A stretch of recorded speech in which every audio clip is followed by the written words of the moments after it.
Deze nagelnaaie centrale computer in Ljouwt zamelt elke nacht alle naaie gegevens. Als eerst dat jetter te dwan. De allereerste keer in bedrijf, in de nacht van zo'n op 8 maart, liet het apparaat een grote stek vallen. Nou, we hadden een nieuwe server en die hadden we al een hele tijd getest. En het ging allemaal hartstikke goed. Maar toen moest de server voor het eerst zelf automatisch een backup draaien. Nou, daar had hij even geen zin in. Niet iedere bibliotheek is op maandag open. Maar voor de bibliotheken die open waren, betekent dat de mensen die zich nieuw hebben ingeschreven en de mensen die boeken hebben geleend of teruggebracht, dat die registratie eigenlijk kwijt is. Dus daar moet je actie op zetten. Op Manje is het druk in de bibliotheek van Hudde Griep.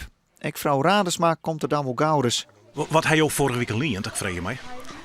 Een paar jeugdboeken en een paar orenboeken. Die hier nou zo houden kent. Ja, eigenlijk wel. Maar ja, dat is natuurlijk net de bedoeling. Hè? Dan raad je ze raar van hun boeken aan. De bibliotheken roepen klanten op haar eigen leengegevens te controleren. Ze zijn al in de bibliotheek geweest en hebben daar allerlei informatie gevonden. Of ze zijn geholpen door de medewerkers, maar ze kunnen ook op de website kijken. En daar kunnen ze dan zien wat ze eventueel moeten doen. Maar ze kunnen natuurlijk ook via hun eigen inlognummer in het systeem kijken hoe het met hun boeken staat. En of ze goed geregistreerd zijn.